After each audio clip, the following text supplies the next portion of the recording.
তুমি ভাবছো যে সেই মানুষটা হয়তো এখন আর ভালোবাসে না, সেই মানুষটার মনে হয়তো আমাকে নিয়ে আর ভালোবাসা নেই অবশিষ্ট।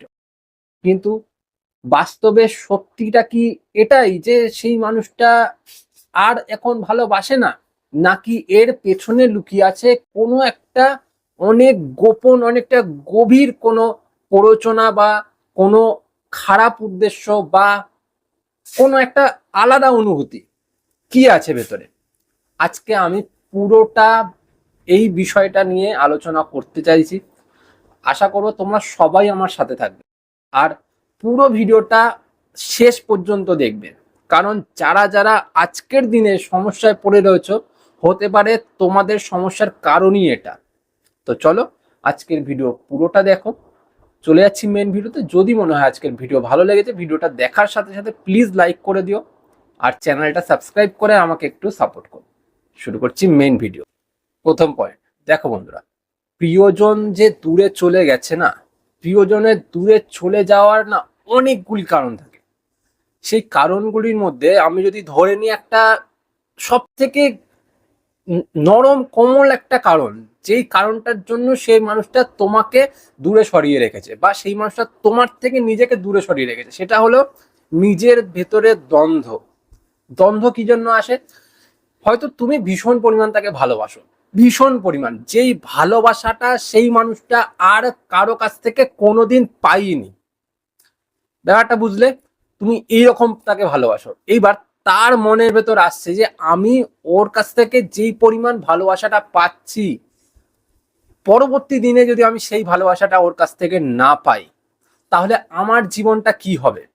আমি তো ওর ভালোবাসায় আসক্ত হয়ে পড়ছি, আমি তো ওর ভালোবাসা ছাড়া এক মিনিটও থাকতে পারবো না। ওর নিজে জানে কিন্তু যে ও যদি তোমার সাথে না থাকে, ও ভালো থাকবে না, ও খুশি থাকবে না, ওর সারাটা জীবন তছনছ হয়ে যাবে, তাও সেই মানুষটা নিজে থেকে দূরে সরে থাকছে। কেন থাকছে? তার কারণ নিজের মধ্যে একটা দ্বিধা বা দ্বন্দ্ব কাজ করছে। দ্বিতীয় কি কারণ হতে পারে? দ্বিতীয় ঠিক এর উল্টোটা হতে পারে। যেই মানুষটার সাথে তুমি রয়েছো, এবার মানুষের সাথে থাকতে থাকতে কি, একটা মানুষের সাথে যখন আমরা থাকি, তখন সেই মানুষটার সাথে আমরা পরিচিত হতে থাকি। তার ফ্যামিলি, তার বাবা মা, তার বন্ধু, তার আত্মীয় স্বজন, ভাই বোন, সবার সাথে পরিচিত হই। এবার নানান মানুষের নানান রকম মত থাকে, কিন্তু আমাদেরকে যখন সেই মানুষটা অন্য কারোর সাথে একটু পরিচয় করাচ্ছে, তার ফ্যামিলির কারো, এবার তাদের যে মতগুলো আসছে, যে তাদের নানান রকমের কথাবার্তা, তাদের মেনে নেওয়া না মেনে নেওয়া, এই সব বিষয়গুলো আসে না? তো যখন সেই বিষয়গুলো আসতে থাকে, তখন আস্তে আস্তে না সেই মানুষটা শিফট করতে থাকে। সেই মানুষটা নিজের ভেতরে দ্বন্দ্বে পড়ে যায়, ওই মানুষ তো মানছে না এখন। আমি যদি ওর সাথে দিনের পর দিন সম্পর্কটা চালিয়ে যাই, ও তো আমাকে ভীষণ পরিমাণ ভালোবাসে, ওর ভালোবাসাটা তো আমি কোথাও পাবো না। কি এরকম একটা সিচুয়েশন না, আমি ওর ভালোবাসাটা কোনোদিন আর পাবো না। কিন্তু আমি ওর সাথে যখন সম্পর্কে রয়ে গেছি, এবার ওর ফ্যামিলি যদি একটা সময় পর আমাকে একসেপ্ট না করে, তখন আমার তো কষ্টটা আরো বেশি হবে। তাই সে প্রথম পর্যায়ে আস্তে আস্তে আস্তে আস্তে নিজেকে সরিয়ে রাখছে, কারণ ও জানে যে তোমার সাথে থাকলে ও দিনের পর দিন কষ্টটাই পাবে, আর নিজের কষ্টটা সামলানোর জন্য ও আগে থেকে শিফট হচ্ছে। বুঝাতে পারলাম? তৃতীয় কি হতে পারে? যেই মানুষটা তোমার সাথে রয়েছে, তোমার বিহেভিয়ার এখন যেমন রয়েছে, সেই বিহেভিয়ারটা কিন্তু ওর এখন পছন্দ হচ্ছে না। এবার যেহেতু পছন্দ হচ্ছে না, এবার ও চাইছে তোমাকে বদলাতে, কিন্তু তুমি বদলাচ্ছ না। এদিক থেকে তুমি নিজের মতন রয়েছো, আর তুমি তো নিজেকে হুট করে চেঞ্জ করতে পারো না। এবার ওই মানুষটা ভাবছে আমি তো ওর সাথে রয়েছি, কিন্তু ইন কেস যদি এটা কোনো সময় হয় যে আমি ওর সাথে রয়ে গেলাম আর ও বদলালো না, তাহলে তো আমার জীবনটা নষ্ট হয়ে যাবে এদিকে, তাই কি না? তো এখানেও কিন্তু একটা দ্বিধা কাজ করে। বোঝাতে পারলাম? তো এই দ্বিধাগুলির কারণেই কিন্তু সেই মানুষটা আস্তে আস্তে আস্তে আস্তে করে নিজেকে গুটিয়ে নেয়, নিজেকে লুকিয়ে নেয়, নিজেকে আস্তে আস্তে সরিয়ে নেয়। কিন্তু ও জানে যে তুমি ওকে ভীষণ ভালোবাসো, ওই ভালোবাসাটা কিন্তু ও চায়, কিন্তু মাঝখানে ওই দ্বিধাটা পুরো সমস্যাটার কেন্দ্রবিন্দু হয়ে থাকে, যার জন্য আজকের দিনে দাঁড়িয়ে সেই মানুষটা দূরে, তুমি কান্নাকাটি করছো। সেকেন্ড পয়েন্ট, দেখো বন্ধুরা, যেই মানুষটা এতদিন এতভাবে তোমাকে ভালোবেসেছে, এতদিন এতভাবে তোমাকে সাপোর্ট করেছে, সেই মানুষটা জাস্ট চুটকি মারলাম আর বদলে গেল, এটা তো হয় না। নিশ্চয়ই এর পেছনে কোনো একটা কারণ আছে। এই কারণটা কি? এই কারণটা এটাও হতে পারে, যেই মানুষটার সাথে তুমি প্রেম করছো বা তুমি সম্পর্কে আছো বা তুমি সেই মানুষটাকে ভালোবাসো, তোমার পরিবার বা তোমার ফ্যামিলি মেম্বার সে ওই মানুষটাকে চিনে গেছে, ওই মানুষটাকে বুঝে গেছে, ওই মানুষটাকে জেনে গেছে। এইবার যখন সেই মানুষটাকে জেনে গেল, হতে পারে সেই মানুষটা এখন সেই রকম ভাবে স্টেবল নয়, নাই হতে পারে। সবাই যে একদম হাই প্রোফাইল হবে তার কোনো কিন্তু মানে নেই, সেই মানুষটা নাই স্টেবল হতে পারে। এবার যখন তোমার ফ্যামিলি মেম্বার দেখছে যে ওই মানুষটা স্টেবল না, বা ওই মানুষ একটা কোনো মাইনরিটি রিলিজনে বিলং করে, তখন কি করবে তোমার ফ্যামিলি মেম্বার? ওই মানুষটাকে বারবার থ্রেট করবে যে তুই ওর সাথে সম্পর্ক রাখবি না, তাহলে কিন্তু তোকে জানে মেরে দেবো বা তোর প্রিয়জনকে মেরে দেবো, ওকে মেরে ফেলবো, তাতে তোর দুই তরফই যাবে। তুই যদি এটা চাস যে ও বেঁচে থাকুক, তাহলে ওর থেকে দূরে সরে যা, না হলে কি হবে তুই ভালো মতন জানতে পারছিস। বা অনেক সময় এটাও হয় যে সেই মানুষটার ফ্যামিলিকে থ্রেট করা হয়, বা সেই মানুষটাকে বলা যায় তোর ঘর বাড়ি জ্বালিয়ে দেবো, তোর বাবা মাকে মেরে ফেলে দেবো। এবার একটা মানুষ ভালোবাসে, তার মধ্যে ভালোবাসা আছে, কিন্তু ওই যে তৃতীয় ব্যক্তি সে থ্রেট করছে বা সেই মানুষটা ভয় দেখাচ্ছে বা নানান রকমের সমস্যার সৃষ্টি করছে, সেই কারণে কিন্তু শিফট হতে থাকে। আরো একটা কি হতে পারে, যেই মানুষটার সাথে তুমি সম্পর্কে রয়েছো, সেই মানুষটার সাথে তোমার এত ভালোবাসা, এই ভালোবাসা কিন্তু আরো অন্যজনের ভাল লাগবে না। তুমি ভালোবাসছো, তুমি ওর সাথে খুব সংসার করার মতন অনুভূতিতে রয়েছো, খুব ভালো মতন জীবন কাটানোর চেষ্টা করছো, মাঝখান দিয়ে যেই মানুষটা তোমাদের ভালোবাসাটা সহ্য করতে পারছে না, সেই মানুষটা কিন্তু ওই মানুষটার কান ভাঙানোর চেষ্টা করবে। কিভাবে? বলে দেবে যে তুই যার সাথে সম্পর্কে আছিস, ও জানিস তো ওই ছেলেটার সাথে আগে প্রেম করতো, ওই ছেলেটার সাথে আগে এই করে এসছে, বা এই ছেলেটা এইরকম, এই ছেলেটা সবার সাথে শুধু প্রেমের নাটক করে, শরীর নিয়ে খেলা খেলা করে, তারপর কেটে পড়ে। বলতেই পারে। তুমি তো ওর ভেতরটা জেনে আসোনি, তুমি তো ছোট থেকে ওর সাথে প্রেম করোনি, বা ওর সাথে একদম হসপিটাল থেকে আলাপ হয়েছে তারপর থেকে বেড়ে উঠেছো, সম্ভব না।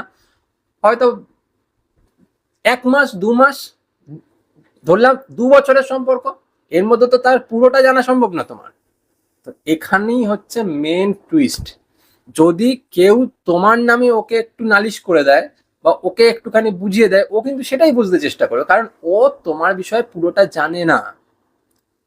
বোঝাতে পারলাম? তো এই কারণেও কিন্তু মানুষ আস্তে আস্তে আস্তে আস্তে নিজেকে সরিয়ে নেয়। ভালোবাসা পুরো থাকে, কিন্তু সেই মানুষটা শিফট হতে থাকে ওই তৃতীয় নম্বর ব্যক্তির জন্য। তৃতীয় নম্বর ব্যক্তি তোমার বাড়ির কেউ হতে পারে, তৃতীয় নম্বর ব্যক্তি তোমার অপছন্দের কেউ হতে পারে, আবার তোমার ভালো চায় না, তোমার শত্রু, তলের শত্রুও হতে পারে, অনেকে হতে পারে, যেই মানুষটা সম্পর্ক বিনষ্ট করতে বা সম্পর্ক ভাঙতে অনেকটা সাহায্য করে, যার জন্য এই অবস্থা হয়ে যাচ্ছে। থার্ড পয়েন্ট, দেখো বন্ধুরা, অনেক সময় এমন ঘটনা ঘটে যে আমরা যেই মানুষটাকে ভীষণ পরিমাণ ভালোবেসে ফেলি, সেই মানুষটা সেটা উপলব্ধি করে ফেলে অনেক আগে থেকে। যখন হয়তো তুমি সম্পর্কে গেছো, সম্পর্কে যাওয়ার কিছুদিন পর পর তুমি তার সাথে এমন বিহেভিয়ার করতে শুরু করলে, যেখানে সেই মানুষটাই তোমার কাছে একদম ফার্স্ট প্রায়োরিটি, ও ছাড়া তুমি আর কিছু চেনোই না। তোমার নেই কোনো বন্ধু, নেই কোনো আত্মীয় স্বজন, নেই কোনো ফ্যামিলি মেম্বার, শুধু ওই আছে একটাই মানুষ, যে পুরো পৃথিবীর মধ্যে একাই আছে আর তুমি আছো। ঠিক আছে? এবার ঘটনাটা যখন ওরকম হয়ে যায়, তখন ওই মানুষটার মনোবৃত্তি কি হবে? ওই মানুষটা কি ভাবতে শুরু করবে? ওই মানুষটার ভেতরে কি ইচ্ছা আকাঙ্ক্ষা হবে? এটা হবে না যে এ তো আমাকে অলরেডি ভালোবাসেই, যখন এ ভালোবাসেই তাহলে আমার আর উপচে কিছু করার দরকার নেই, বা ওকে ভালোবাসা প্রেজেন্ট করার কিছু দরকার নেই, তাই তো? আমি যদি জেনে যাই যে একটা মেয়ে আমাকে ভীষণ পরিমাণ ভালোবাসে, আমি কি সেই মেয়েটাকে গিয়ে বারবার খোঁচাবো, এই তুমি আমাকে ভালোবাসো, তুমি আমাকে ভালোবাসো? বলতে যাবো না নিশ্চয়ই, তাই কি না?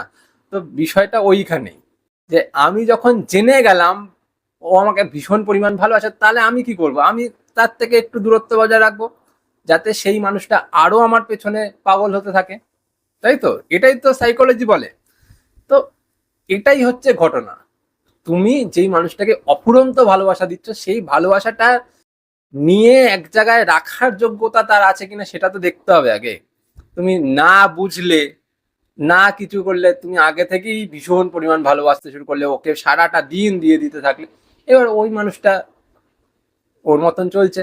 ওই মানুষটা ভাবছে যে আরে তো ভালোবাসেই, আবার আমার কি দরকার, আমি ওকে উপচে গিয়ে আবার কেন ভালোবাসা দিতে যাবো, বেশি ভালোবাসা দিয়ে ফেললে তো ও অন্য পথে শুরু করবে যেতে। তার থেকে ও যেমন ভালোবাসছে বাসুক, আমি আমার পথে আস্তে আস্তে এগাই, অন্য আরো চারটে একটুখানি চেখে দেখে আসি, রাস্তায় তো প্রচুর আছে, ও আছে একাই তা তো না। এই জিনিসটা তার মনের ভেতর চলছে, কিন্তু হতেও এটা পারে। তাই নিজের ভাবনা চিন্তাকে একটু বদলাও, নিজে নানান ভাবে ভেবে দেখো কেন এটা হলো, বুঝতে পারলে? ফোর্থ পয়েন্ট, দেখো বন্ধুরা, সব সময় যে মানুষ তোমাকে ঠকাবে, মানুষ তোমার জন্য খারাপ কিছু করবে, তার জন্য সেই মানুষটা নিজেকে সরিয়ে নিচ্ছে তা না, কিন্তু মানুষের অনেক রকম প্রবলেমস থাকতে পারে, অনেক রকম। এবার সেই মানুষটা তোমাকে ভালোবাসে, তুমিও তাকে ভালোবাসো, ও কিন্তু ভালো মতন জানে যে তুমি ওকে ভালোবাসো, ও এটাও নিজে জানে যে ও তোমাকে ছাড়া বাঁচবে না। এবার যেখানে দুজন ভালোবাসার মানুষ এক হচ্ছে, সেখানে ও চাইছে যে আমি যেই মানুষটাকে ভালোবাসি, আমি সেই মানুষটাকে কোনো সময় অখুশি দেখতে পারবো না। সেই মানুষটা যদি খুশি না থাকে, সেই মানুষটা যদি ভালো না থাকে, তাহলে আমি সব থেকে বেশি কষ্ট পাবো।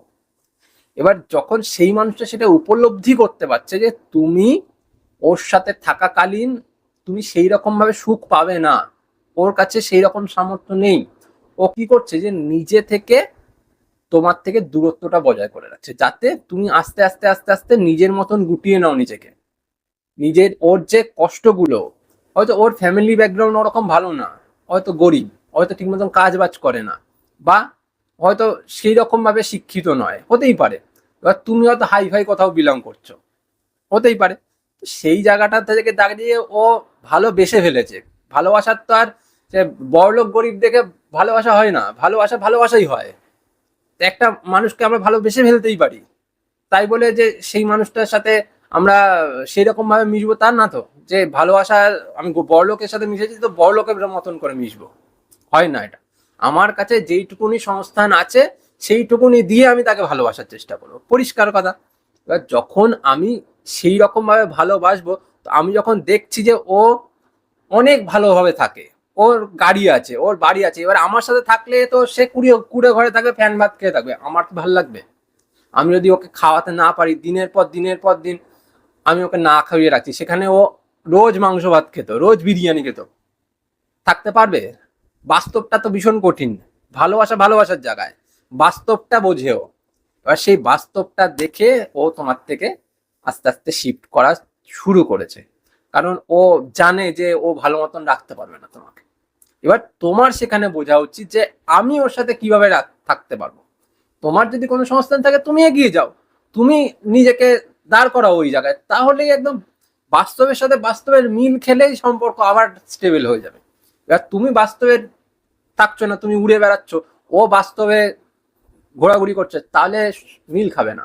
মিল খেতে গেলে তোমাকেও যে জায়গায় দাঁড়াতে হবে, ওকেও সেই জায়গায় দাঁড়াতে হবে। ও একটু উপরে, তুমি একটু নিচে, বা তুমি একটু উপরে, ও একটু নিচে, চলবে না। বুঝতে পারলে? 4টে পয়েন্ট বললাম, লাস্টে একটা কথাই বলবো বন্ধুরা, দেখো, সব বদলে যাওয়া মানেই কিন্তু বিদায় না। সবকিছু হয়ে গেল মানেই সে ছেড়ে দিয়ে একদম চলে গেল তা না, তার মনের ভেতরে ভালোবাসা থাকতেও পারে, কিন্তু হতে পারে সেটা তার কোনো দ্বিধা, হতে পারে সেটা ফ্যামিলি প্রেশার, হতে পারে তৃতীয় ব্যক্তির নজর, হতে পারে তার নিজের মনের সেই প্রশ্ন, যেটা আমি লাস্ট পয়েন্টটা বললাম সেটা। তো তোমাকে সেটা বুঝতে হবে। তুমি নিজে বুঝতে পারলেই সেটা তোমার আসল ভালোবাসা। তুমি যদি ওকে নাই বুঝতে পারো, ওর মনটা নাই জানতে পারো, ওর মনে কি চলছে সেটা তুমি নাই ফিল করতে পারো, তাহলে ভালোবাসা কোনোদিনও মুখে বলে বলে হবে না। আমি ভীষণ ভালোবাসি, ভীষণ ভালোবাসি, আমি ওর জন্য হাত পা কেটে ফেললাম, গলা কেটে ফেললাম, তা ভালোবাসা বলে না। ভালোবাসা বাস্তবটাকে মিলিয়ে দিয়ে বোঝানো যায়, আর যখন সেই বাস্তবে বাস্তবে মিলে যায়, তখনই আসল ভালোবাসার রূপ পায়। এটা তোমাকে বুঝতে হবে। তো অনেক কথা বললাম, আজ এ পর্যন্তই থাক, পরে দেখা হবে তোমাদের সাথে অন্য কোনো ভিডিওতে। যদি মনে হয় আজকের এই বাস্তব ভিডিওটা তোমাদের ভালো লেগেছে, তাহলে ভিডিওটা দেখার সাথে সাথে প্লিজ একটু লাইক করে যেও। আর যদি মনে হয় এই চ্যানেলের সাথে থাকা যায় তো চ্যানেলটাকে সাবস্ক্রাইব করে আমার সাথে থেকো। আজ চলি, পরে দেখা হচ্ছে আবার অন্য কোনো ভিডিওতে। টাটা।